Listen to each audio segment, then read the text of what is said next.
Hey everyone, so today I'm going to be going through the bench press setup.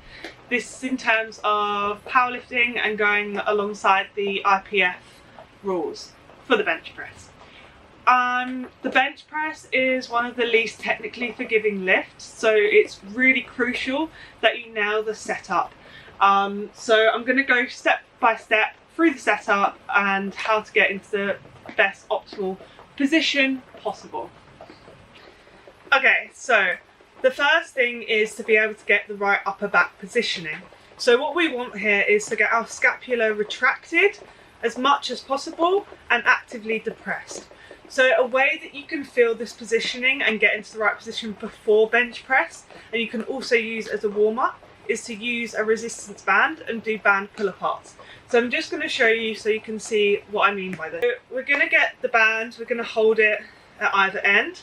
I'm going to show you my back so you can see what I mean by the scapula retracting and depressing.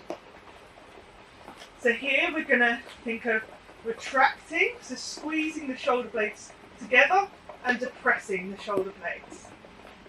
Now we want to try and keep that, so we're actively going to squeeze and depress at the same time. And this is the position that we want for your bench in your upper back. With the setup, it's also worth noting where to look and where the bar should be. So when you're setting up for the bench press, you want the bar to be like over your nose so you can just see past the bar. This might slightly change person to person, but generally that seems to be where the bar is. You also want to be looking directly up at the ceiling. Reason being is because when you look down, it's quite easy for your head to come off the bench, and also some people like to internally rotate their shoulders. But we want to keep that external rotation of the shoulders and keeping the shoulder blades down as much as possible. So we're thinking looking straight up at the ceiling, bar just sitting just over our nose. Okay, so there are multiple ways of setting up for the bench press. I'm going to be showing you the feet down and then the feet on the bench. I'm going to start with the feet down. So with the feet down, you want to first of all find your foot positioning. Now this might change the more that you bench press, but ideally you want to keep the shins vertical. We don't want them too far behind, because otherwise you're going to be pushing into your hips and you'll end up either bringing the bum off the bench or it'll be going into your lower back.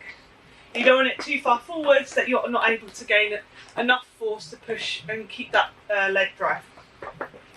So we're going to keep the feet in position, and then we're going to come under the bar.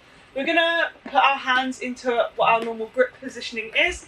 For powerlifting, the maximum grip is index finger covering the ring. So ideally you want to go to the maximum width, because it's going to decrease your range of movement and therefore help you press more. However, the wider that you go in terms of your grip, the harder it is to keep upper back tension. So if you find it hard to keep that upper back tension the wider you go, or you have shoulder issues or anything else like that, then bring your grip in a little bit. You can have your middle finger on the ring, you can have little finger on the ring, whatever grip you find to be most optimal for you or that you feel strongest in. So I'm going to go with the maximum width grip today. So index finger on the ring. Now we're going to think about that squeezing the shoulder blades together, dropping the shoulders down and actively depressing the shoulder blades. We're now going to come up onto our traps, and now notice how I'm up onto my toes. I'm now going to be pushing my hips up and pushing myself along the bench. The idea here is trying to get as much tension into my upper back and reach my chest to the bar as much as possible.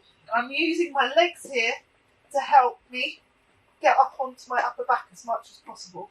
And then from here, you can then unwrap, keeping those shoulders down the whole time.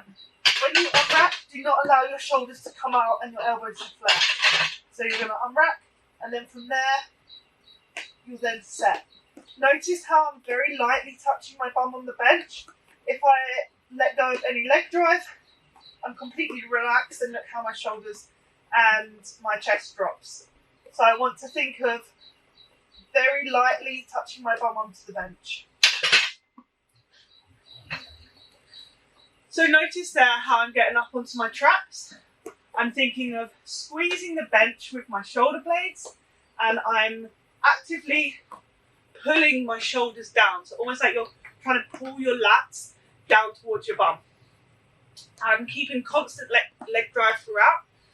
You want to keep that same leg drive as you're using setting up throughout the whole movement. So now I'm going to show you the feet up. So same thing, hands in the position on the bar.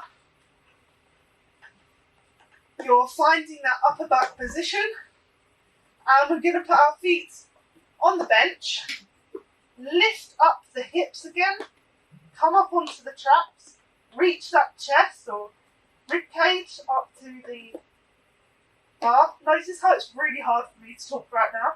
It should feel super uncomfortable, and I'm really thinking of still driving with the legs, trying to get as high up as I can onto my traps, and then I'm going to put the feet down when I find that position, and then unrack the bar.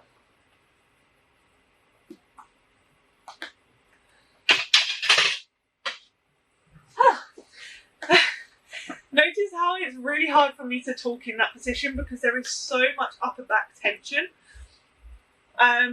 It should also feel uncomfortable. If it doesn't feel uncomfortable, then you're not creating enough tension. So both times you'll notice similar. With the feet up, you're able to just get up onto your traps a little bit more.